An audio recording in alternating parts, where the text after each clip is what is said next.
સુરતના પર્વત પાટિયા વિસ્તારના એક મોલમાંથી ડ્રગ્સ બનાવતી લેબોરેટરીનો પર્દાફાશ થયો છે। એસઓજીએ બાતમીના આધારે દરોડા પાડતા અંદાજે 20 લાખનો મુદ્દામાલ ઝડપી પાડ્યો હતો। મહત્વનું છે કે કોમર્શિયલ મોલની અંદર ગુપ્ત રીતે ક્રિસ્ટલ બેઝ મેફેડ્રોન ડ્રગ્સ બનાવવામાં આવતું હતું। આ નેટવર્ક અંગેની બાતમી મળતા એસઓજીની ટીમે દરોડા પાડ્યા હતા। પોલીસના દરોડા દરમિયાન લેબમાંથી ડ્રગ્સ બનાવવાની સામગ્રી અને કેમિકલ્સ મળી આવ્યા છે। મહત્વનું છે કે ડ્રગ્સ રેકેટનું લંડન સુધી કનેક્શન હોવાનું પણ તપાસમાં ખુલવા પામ્યું છે। ત્યારે સમગ્ર મામલે એસઓજીની ટીમ દ્વારા કાયદેસરની કાર્યવાહી કરવામાં આવી છે।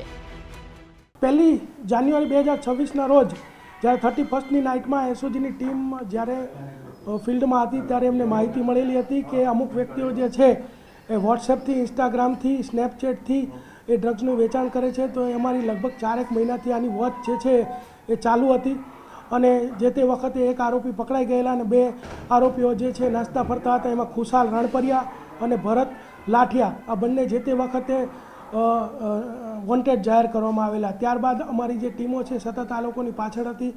ગઈકાલે આ બંને આરોપીઓ પકડ્યા હતા અને ત્યારબાદ એમનાથી કબૂલાત થઈ કે એ લોકો જે છે એ પર્વત પાટિયા વિસ્તારની અંદર ડિક્રિયા કરીને જે food and pharma analysis lab છે ત્યાં આ લોકો જે છે એ આજે ક્રિસ્ટલ ડ્રગ છે એ બનાવતા હતા।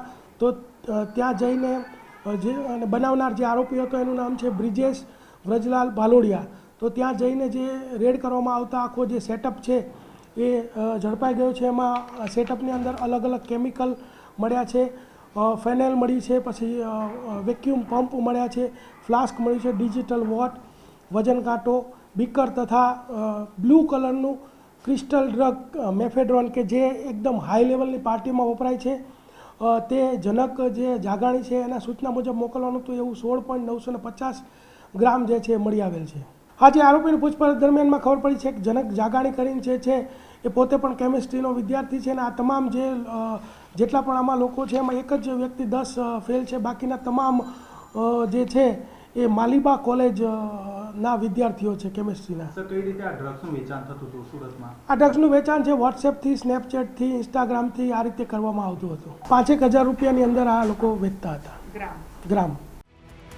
સુરતના પર્વત પાટિયા વિસ્તારના એક મોલમાંથી ડ્રગ્સ બનાવતી લેબોરેટરીનો પર્દાફાશ થયો છે। એસઓજીએ બાતમીના આધારે દરોડા પાડતા અંદાજે 20 લાખનો મુદ્દામાલ ઝડપી પાડ્યો હતો। મહત્વનું છે કે કોમર્શિયલ મોલની અંદર ગુપ્ત રીતે ક્રિસ્ટલ બેઝ મેફેડ્રોન ડ્રગ્સ બનાવવામાં આવતું હતું। આ નેટવર્ક અંગેની બાતમી મળતા એસઓજીની ટીમે દરોડા પાડ્યા હતા। પોલીસના દરોડા દરમિયાન લેબમાંથી ડ્રગ્સ બનાવવાની સામગ્રી અને કેમિકલ્સ મળી આવ્યા છે। મહત્વનું છે કે ડ્રગ્સ રેકેટનું લંડન સુધી કનેક્શન હોવાનું પણ તપાસમાં ખુલવા પામ્યું છે। ત્યારે સમગ્ર મામલે એસઓજી ની ટીમ દ્વારા કાયદેસરની કાર્યવાહી કરવામાં આવી છે।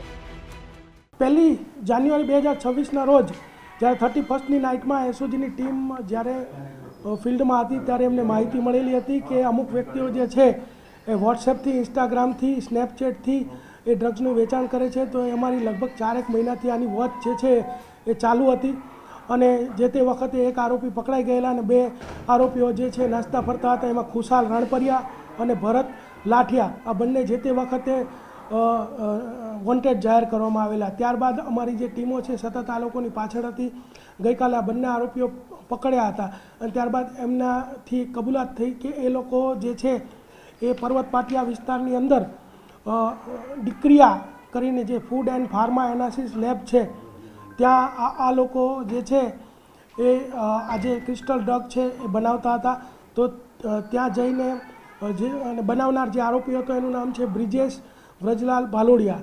તો ત્યાં જઈને જે રેડ કરવામાં આવતા આખો જે સેટઅપ છે એ ઝડપાઈ ગયો છે। એમાં સેટઅપની અંદર અલગ અલગ કેમિકલ મળ્યા છે, ફેનેલ મળી છે, પછી વેક્યુમ પંપ મળ્યા છે, ફ્લાસ્ક મળ્યું છે, ડિજિટલ વોટ, વજન કાંટો, બીકર તથા બ્લુ કલરનું ક્રિસ્ટલ ડ્રગ મેફેડ્રોન કે જે એકદમ હાઈ લેવલની પાર્ટીમાં વપરાય છે।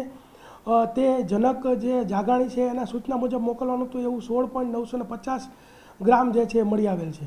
આજે આરોપીની પૂછપરછ દરમિયાનમાં ખબર પડી છે કે જનક જાગાણી કરીને જે છે એ પોતે પણ કેમિસ્ટ્રીનો વિદ્યાર્થી છે અને આ તમામ જેટલા પણ આમાં લોકો છે એમાં એક જ વ્યક્તિ 10 ફેલ છે। બાકીના તમામ જે છે એ માલિબા કોલેજના વિદ્યાર્થીઓ છે કેમિસ્ટ્રીના। સર, કઈ રીતે આ ડ્રગ્સનું વેચાણ થતું હતું સુરતમાં? આ ડ્રગ્સનું વેચાણ છે વોટ્સએપથી, સ્નેપચેટથી, ઇન્સ્ટાગ્રામથી આ રીતે કરવામાં આવતું હતું। 5,000 રૂપિયાની અંદર આ લોકો વેચતા હતા ગ્રામ।